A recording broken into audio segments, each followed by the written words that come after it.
Welcome to the Autism Central podcast, the home of real stories, honest conversations and shared wisdom from England's National Autism Peer Education Programme. Here, we bring together autistic people and the people who love, support and care for autistic people of all ages and backgrounds to explore every aspect of life. The National Autism Peer Education Programme is delivered by Anna Freud and commissioned by NHS England. Through education, coaching and connection, we offer resources, group webinars, one-to-one peer support and community events that centre lived experience and build real understanding. Our vision is a society where autistic people, their families and those who support them are empowered, connected and thriving. This is your space, your community, your podcast. Welcome to Autism Central. Welcome to the podcast, Alexis. You are an AuDHD psychotherapist and author of the book Autistic and Expecting, Practical Support for Parents-to-be and Health and Social Care Practitioners. And your book featured on the Reading Well for Families, and you speak nationally and internationally on neurodivergence, pregnancy, trauma and well-being. So thank you for joining us today on the Autism Central podcast. I thought that we could start with exploring your own experience, Alexis, because you're a parent yourself. And what do you wish that someone had told you about being autistic, being AuDHD and pregnant before you became a parent? And did you actually know that you were autistic before you became a parent?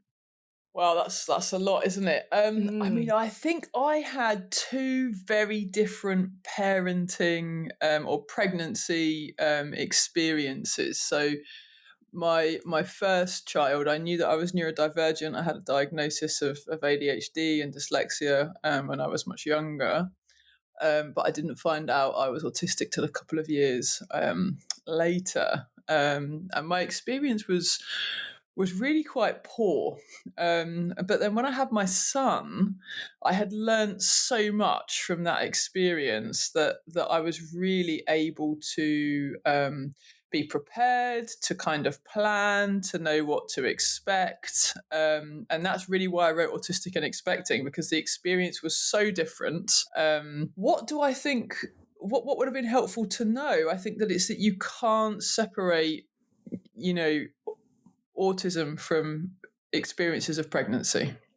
So being autistic, it affects all of your journey, from preconception to, as your body starts to change shape, it affects your sensory experiences, as your life begins to change, it affects the way that you kind of manage your kind of stressors and your additional stressors that are coming from some of the experiences, good and bad.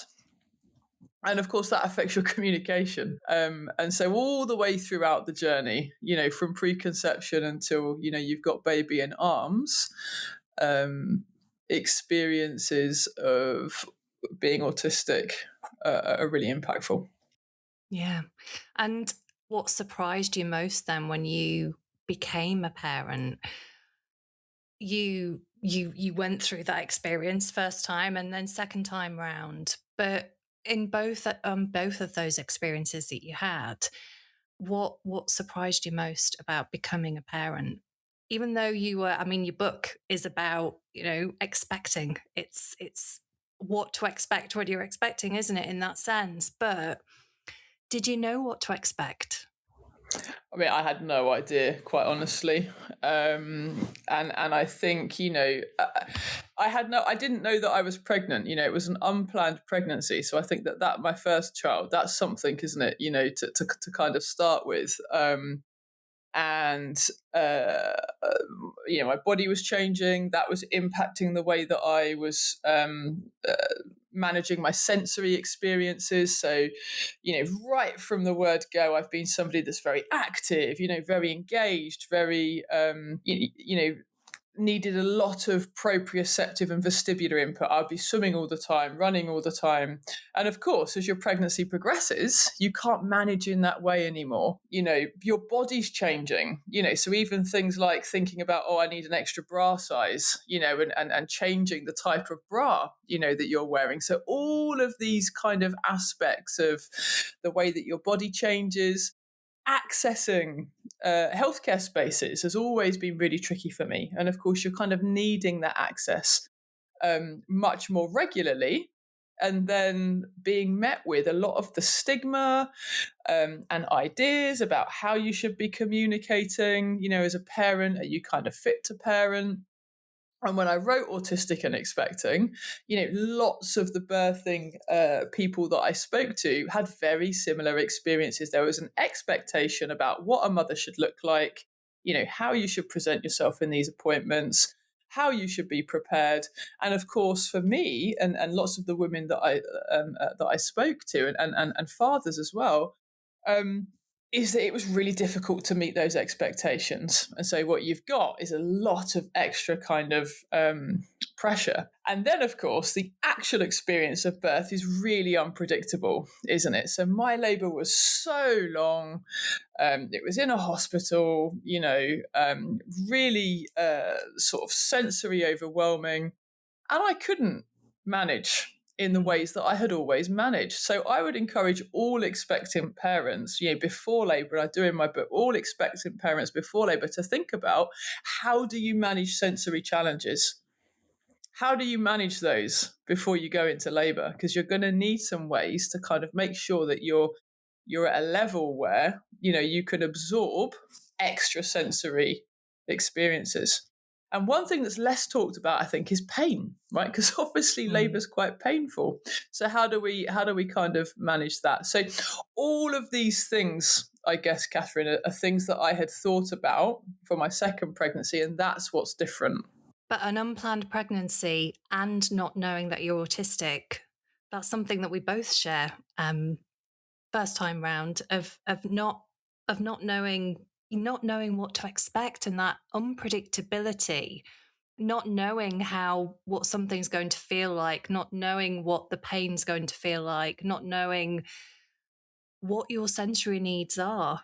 And I think that's the challenge. And there may well be parents listening, Alexis, or autistic people themselves, who also don't know that didn't know that they were autistic when they were pregnant or having their first baby. And that thing that you said there about being aware of your sensory needs, I mean, that applies to everybody, doesn't it? And even if you don't have that knowledge that you are autistic, knowing that is going to help you regardless, whether you go into it, whether you discover, because so many parents have this discovery about themselves, perhaps once the baby is already here, like you say, because of all of those things that you rely on to support yourself that you can't access when you become a parent. And I think that is really some of the challenges that I wanted to explore with you, about what some of those challenges are for autistic people that they can face during pregnancy, during childbirth, during that early postnatal period that maybe professionals don't recognize, and perhaps even autistic people themselves don't recognize. Until you've been through something, it's often quite hard, isn't it, to know what those challenges might be unless a professional says to you, have you thought about this? Absolutely, and I think one thing that's been really helpful for me my second time round is to think about what my rights are, because we've all got birthrights. There's a fabulous website called Birthrights that people can access, and actually, just in terms of accessing healthcare spaces, in terms of lots of the people that I spoke to, Catherine, some of them weren't sure if they were allowed to be parents because they're autistic. I mean, it's really shocking. I wrote my book only a couple of years ago, and just this idea that because you're autistic, you don't have this right to a family life. You don't have a right to choose to have a baby in the way that you want to. I mean, home birth is an option. Being in a familiar space with people who are supportive, with all of the things that you need, that's an option. That wasn't an option for me, wasn't given an option for me. And in fact, it was completely ruled out because I was autistic, and therefore, it would be too high risk. It was deemed high risk. So there's assumptions that are being made, about autistic people all of the time. For my second pregnancy, it was recommended I had a cesarean section, and actually that's what I chose to do. But even, that was a bit of a fight. For me, knowing that I was going to have the baby at 9:00 on Monday morning, and it would be in my arms, an hour later, was quite settling for me. So I think birth rights are really important. We've got a right to reasonable adjustments. What are those reasonable adjustments that we need in terms of, our sensory needs, in terms of communication, and in terms of ensuring predictability and familiarity? Because when I had my first child, my daughter, I didn't even know I had had to birth a placenta. That became as quite a shock once I'd had my daughter. And then they were like, oh, and now you have to give birth to the placenta. I was like, the what? So there's something assumed there, isn't there? And that wasn't that I was this ignorant. I mean, I can see I was a bit ignorant now, but I wasn't an ignorant person, but just none of those things have been explained to me. And then it's not the best time to communicate, is it? Do you want this injection to hurry it all along? Well, I don't know what it is, and I can't take on the information. And now I'm just feeling really overwhelmed and I can't cope at all. And then the assumptions that are made when that overwhelm can start to happen. And actually, it doesn't have to be that way at all. We can have great birth experiences. It can be transformative and wonderful. And from your book, Alexis, and the work that you've done around speaking to all of these different people for the work that went into your book, did you find that the autistic people that you spoke to were more likely to experience a traumatic birth? Is there information out there that suggests, because we know about the link between autism and trauma? Well, I think that we have to apply those understandings at the moment from different fields. So I think in terms of, this is really new. So when I wrote that book, there was only one other book by Lana Grant that was out there, which was her birth experiences. And since then, there's been so much research and another 2 or 3 books, actually, that have been published. But in terms of research, no, not really. But I think what is out there is experiences of inaccessible healthcare and microaggressions, those micro traumas. So the way that you're spoken to, the sensory trauma of being in spaces which are really supercharged and unfriendly. And then when you say, oh, this isn't feeling okay for me, and you're in the middle of labor, being ignored. And there's lots of research that autistic people, when they say, I'm experiencing this thing, that they're not listened to, or they're invalidated, or they're ignored, or the person just carries on, doing the thing that's really unhelpful and just doesn't believe you. So there's lots of experiences of that. And what we also know is that, autistic sensory experiences, where they're really harsh and where they accrue, can act as traumas as well, sensory trauma. And in terms of that communication, when we're experiencing pain, either the pain of those micro traumas I've just described, the pain of invalidation, but then actual pain in terms of this labor really hurts, you can see there the very common experiences autistic people have of helplessness, feeling vulnerable, feeling hopeless, feeling stuck, feeling like they can't change something when they're experiencing really, overwhelming situations. And again, this is all feeling quite negative. So, birth trauma can be a thing, but again, it doesn't have to be. So I would say my first pregnancy was really traumatic for lots of reasons, and you can read about those. But my second one wasn't. It was really quite wonderful. And the point is, isn't it, is that it doesn't have to be like that. That's the point. Yeah, it is the point. And that brings me on to my next question, actually, is about autism inclusive maternity care. That what does that have to look like to support and enable and facilitate a good birth?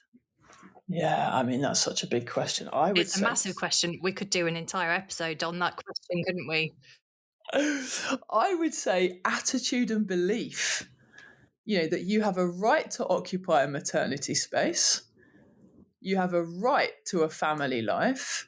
And just like for everybody else, it can be transformative. And you have to hold that belief for yourself, which is really hard in the face of a society which is kind of undermining. I mean, it's got better, but it's still quite undermining. And then when you hold that attitude and belief, knowing what your birthrights are and walking into these spaces and saying, these are the things that I need, and having the confidence and the knowledge that the law is behind you to access those things if you need it. And the big difference for me was relationships. I really spent a lot of time building relationships with my family about this is how we need to do this thing this time. Has anyone got any ideas? Does anyone want to contribute to this kind of plan? And then communicating that to healthcare professionals as well. And it only takes one decent one to change your experience. So find that one. If you meet somebody and they're dismissive and they're ignoring you and they're like, oh, you're not really autistic, or, whatever the nonsense is that we sometimes hear, it's more common, isn't it, than we would like. Ask for somebody else. And I had two really good support professionals. One was a midwife and one was a health visitor. And that continuity of care made all the difference.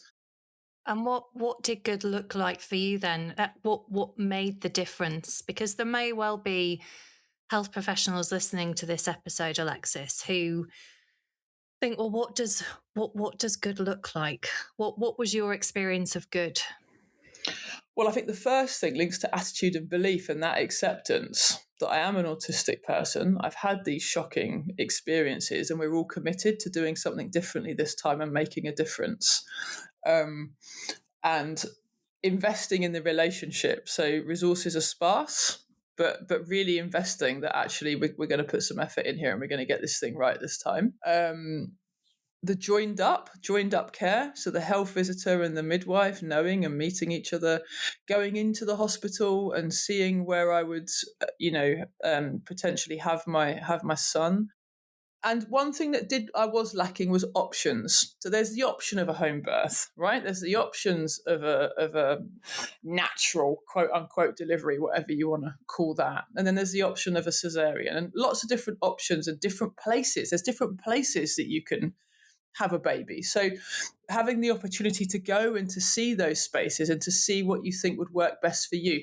Thinking about your sensory needs, which you can anticipate beforehand. What helps you feel good? What aggravates you? And thinking about your communication needs. What works? What doesn't work? And how can we maximize opportunities for what works and reduce what doesn't work? And it's really simple, really. However, that's all tied together by relationships. And the relationships are tied together by a joint belief that this thing can work out and be a transformative experience in a positive way. And is that how you would describe your second experience of birth? Transformative? Well, I think all experiences of birth are transformative, and the first was quite transformative in quite a traumatic way. And people can listen to that on the podcast Patient 11. But my second one was really positive, and it's really informed a lot of my work, because what I realised, as I've said, is that a lot of it's about attitude. You don't have to have a diagnosis of autism to have an attitude that means, let me be curious about why it is you're finding this difficult to say. Let me be curious about why you're finding this space particularly hard.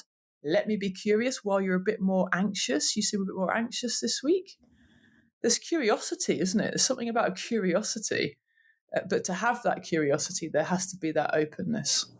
Yeah. And That patient-centered care, that's because that's ultimately what you're alluding to, isn't it? Is the patient at the center of the heart of all of this? And if we're thinking about our own needs then, and communicating those needs and making sure that we're heard during pregnancy, during birth, across what could be multiple health professionals that you're dealing with. Give us some practical examples of what people could do to communicate their needs, to really advocate. What are some of the things that you would suggest that people would actually do?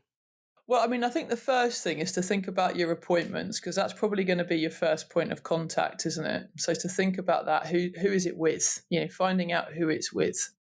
And then what helped me especially, and this will be different for everybody, but was to book a double appointment time. And that's going to be your first opportunity to see if this person's going to be kind of on your side, you know. And I liked it earlier in the day because for me at 9 o'clock, they're not going to be late. So that was really difficult for me. If I'm waiting an hour or however long it is for the professional to finish because they've got overrun, etc. So you've got that predictability in terms of it's going to be at this time and it's going to last for this long, and that you've got space. So you can probably set all that up beforehand. If you can't set it up and there's some resistance, then it's about using that initial space, isn't it, to explain what your needs are. And so pre-planning that, coming really clearly with, this is, I'm an autistic person and these are the reasonable adjustments that I need, and seeing how those are received. Because again, if you're not getting heard at that stage, that early on, you're going to be wanting to make some changes then. And then what helped was thinking about, I developed as part of my book, and it's a freely downloadable resource, a maternity passport. And that has in it everything. So it's at a glance. So it's really user friendly. It's pictorial, so that a healthcare professional can just look at it and see instantly, what it is that's helpful for you. So that helps to communicate your sensory preferences, your communication preferences. Do you need processing time? Because for me, like mostly I don't, but when I'm in a lot of pain, I do. And you might think, oh well, actually I can't really plan for that, but you'd have probably had something painful happen to you, like you've broken your arm, or I don't know, you've been trapped somewhere. Something probably has happened to you that would give you an idea about what happens when you're experiencing that level of pain. And sometimes we need those prompts, don't we? We need other people to get us to think about what might happen and what some of the consequences might be of those things. So that maternity passport, then, we'll put all the links will be in the episode description to everything that you're talking about here, Alexis. So if anybody's listening and thinking, where is this? Where can I find this? Go and have a look at the episode description and we'll make sure that the links are there for you.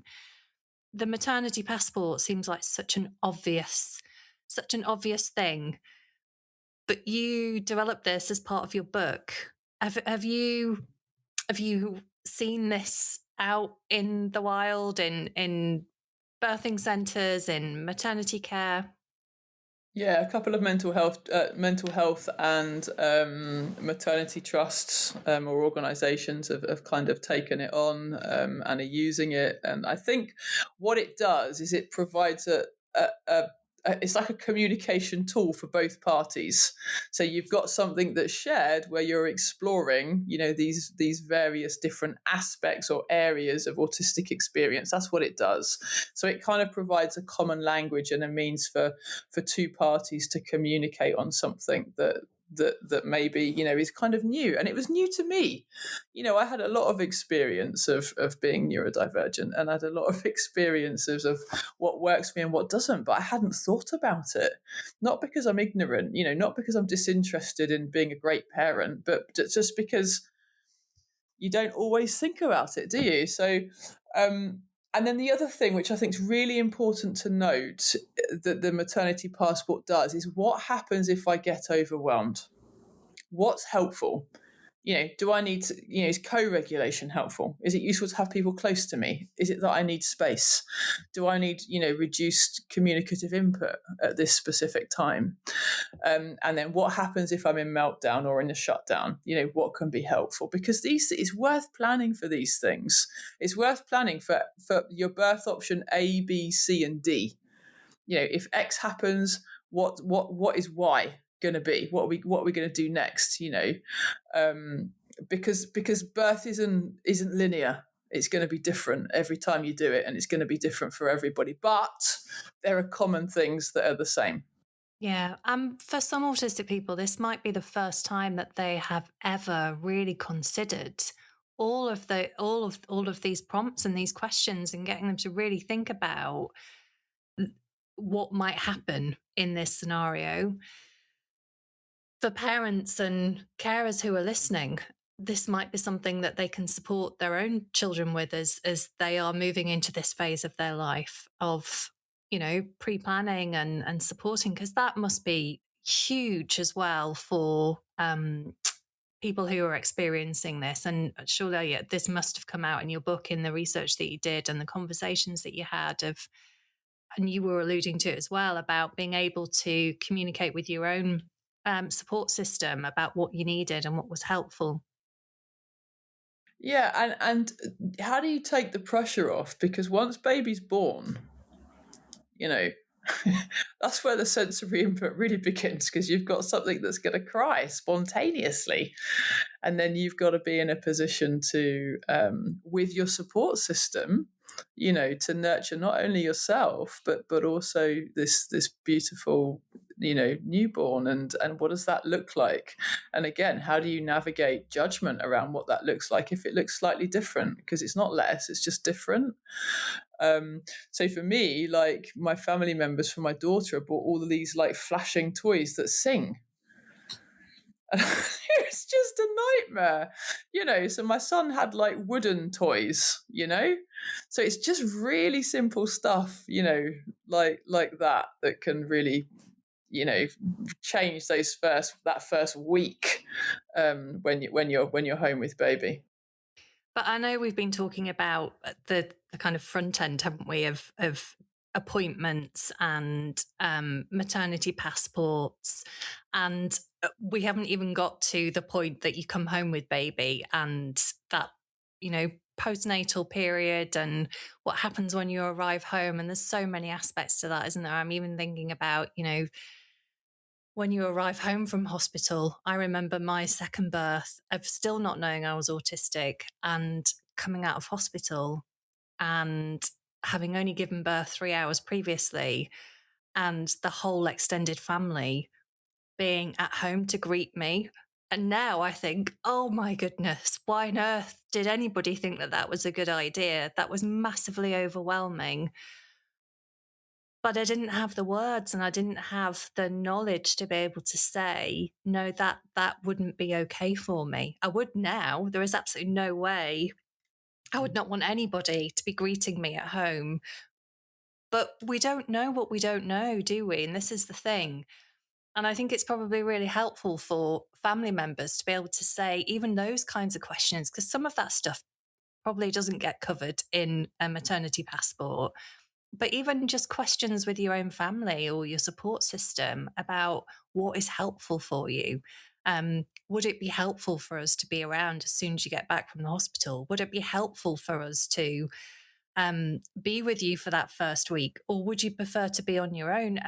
These kinds of questions, until somebody actually asks you, you're so focused, aren't you, on your pregnancy and birthing your baby, birthing a healthy baby and getting home, that bit of the conversation is often, it's not even thought about. So yeah, we're at the front end of this, but this runs all the way through, doesn't it, about communicating your needs. But in order to do that, you've got to know what your needs are.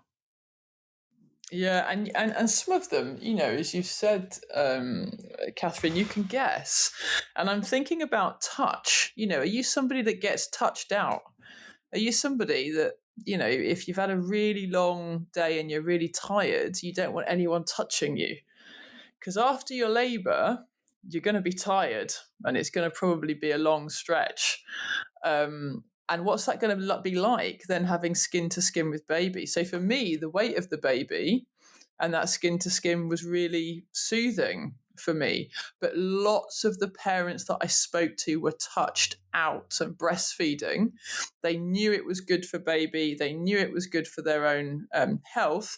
But, it was so difficult that they were often putting themselves under huge amounts of pressure, and discomfort to kind of do this thing. And where's the balance there? Because there's no right and wrong necessarily, but what's important to you, and where's the balance in terms of your own comfort and your well-being, and then the needs of baby, and just balancing those areas. So that's worth having a think about too. What's your relationship to touch? And there's lots of different ways to kind of feed baby now, and there's also lots of different judgment about that. So kind of to be aware of some of that judgment and think about where that sits with your beliefs and your values, and what feels okay for you. Yeah. And I suppose this goes all the way back, doesn't it, to the very beginning that you're talking about that maternity passport and those conversations with your team of professionals, about having those conversations early on, about identifying some of this before, months and months before this is actually going to happen. And if you are somebody who struggles with touch or is very sensitive to touch, especially when your hormones are heightened or you're sleep deprived, you might be able to tolerate touch when sleep is okay, when you're not in pain, when you're not tired, when you're not stressed. But as those things happen and those things amplify, sometimes our sensitivity to touch can amplify. So thinking about what you would do very early on sounds so important in that maternity passport, of having those conversations and having a health professional who is supportive, like you say, without judgment. And with the belief that you have a right to occupy the space and you have a right to exist uniquely, and that isn't lesser than. Yeah. And what about as we go into, we've talked about prenatally. What about as we move into birth then, about communicating needs? So we know, don't we, from experience, that we can have a plan or we can have a passport, and sometimes things don't go to plan and sometimes things change. What about how do we communicate our needs then in those kinds of situations, like you say, really highly charged situations, when maybe, I don't know, something's happening that we've not planned for, we've not thought of, or we've planned a particular type of birth and that doesn't end up happening in the way that we thought it would. Yeah, I guess a lot of it depends on how you respond in those intense situations. And again, learn from previous intense situations. How do you best communicate? Do you need a whiteboard? Because for me, I often lose my speech. So do you need a whiteboard? Could you prep your birthing partner, your doula, your midwife, the people that are delivering it, to know your needs. Your birthing partner, can they know your needs or know what your preferences might be? If you're not able to respond in those moments, how do you feel about that? For me, I wouldn't like that, but that could really maybe work for some people. And I had like lots of different plans. So I had like a plan A, B, C and D, and had thought through those different eventualities, because I knew that it wouldn't be possible for me to have those conversations at that time, just based on what had happened before.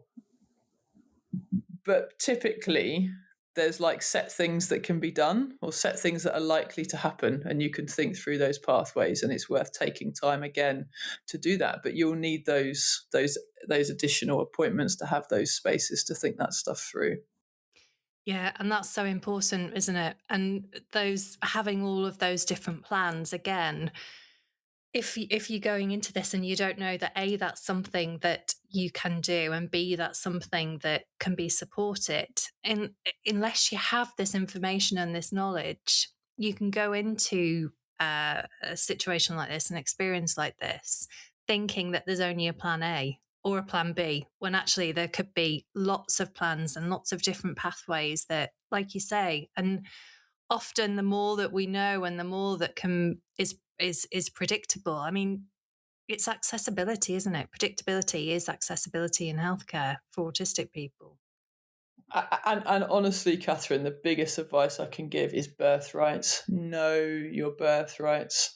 Know those, because it's that which enables you to think through your plans A, B, C, and D. It's that which enables you to sit down with a maternity passport and have conversations about exploring sensory and communication needs.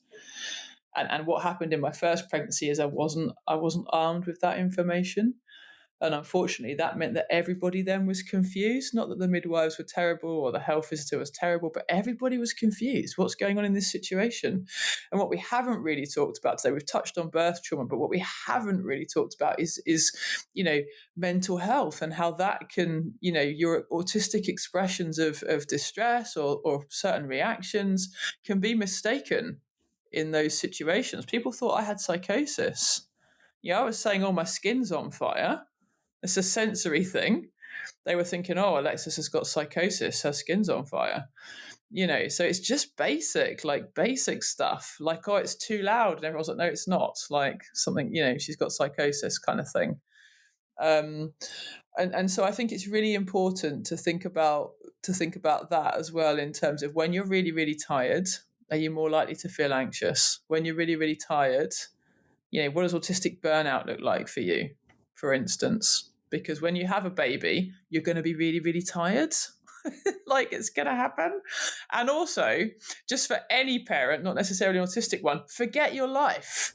Like, you're not doing all the stuff you used to do, like pre-baby. Like, it's not happening. So enjoy it now.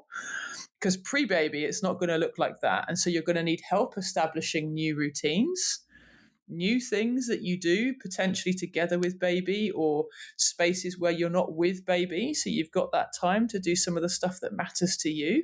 Like, how do you plan that? How do you kind of balance that? Because if you get baby and a week down the line, you can be feeling really anxious and really down and potentially really burnt out if you haven't thought about that stuff.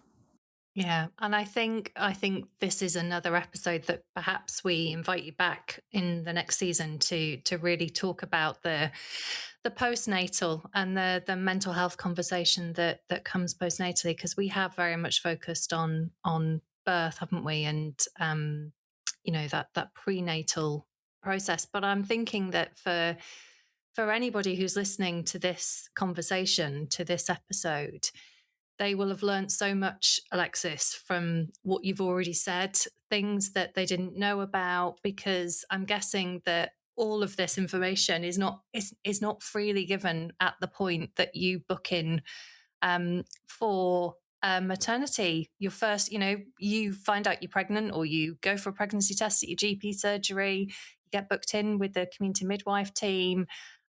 You have your first appointment. All of this information is not going to be given to you at that appointment, is it? No, very, very little of it. In fact, only really the pregnancy bits. And just looping back right to the start of this podcast, Catherine, autism is intricately linked. Autism is intricately linked to every aspect of pregnancy, birth, and that period afterwards. And it mustn't be underestimated. Mm. And for anybody who's listening, whether they are autistic themselves and they're pregnant now, or they're hoping to become parents, or parents and carers who are thinking about their own autistic children in the future becoming pregnant, or maybe we've got people listening who are really struggling right now in the early days with a new baby, what message of hope would you like to leave them with? I just think it's fantastic. You can have a fantastic pregnancy. You can have a fantastic time with your baby. after birth. It's really possible, and people are doing it all of the time. It's just about getting that support, and it's doable. It's really doable. The laws behind you, attitudes are changing, and build those relationships. It's really possible. So, Alexis, you've shared with us about the book that you've written. You've shared with us about some of the signposting that you would send people to. You've mentioned a podcast that you've been on as well that people can go and listen. If people want to go and explore and understand more about your own birth journey and more about your work and the research that you've done in your book, where can we send people to? So my book, Autistic and Expecting, is available on Amazon and just regular outlets. It's published by Pavilion Publishing, so you can get it directly from that website if Amazon doesn't work for you. My other book, Unbroken, was written after the birth of my daughter and is a sort of a memoir about my time in the mental health system. So that's available also on Amazon. If a book feels too much, the podcast Patient 11 is also kind of a professionally made Sky News and the Independent version of Unbroken. And my website, alexisquinn.co.uk, has all of the information on there if that is helpful. Thank you.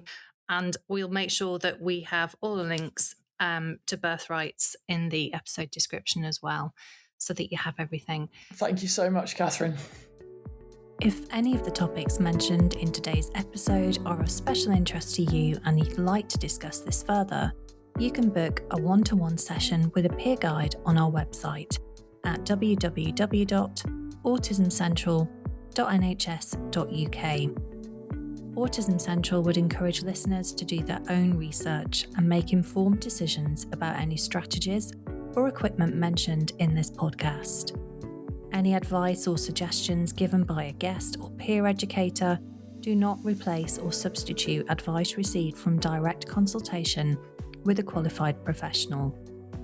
The Autism Central podcast is produced by Autism Central and is the copyright of NHS England.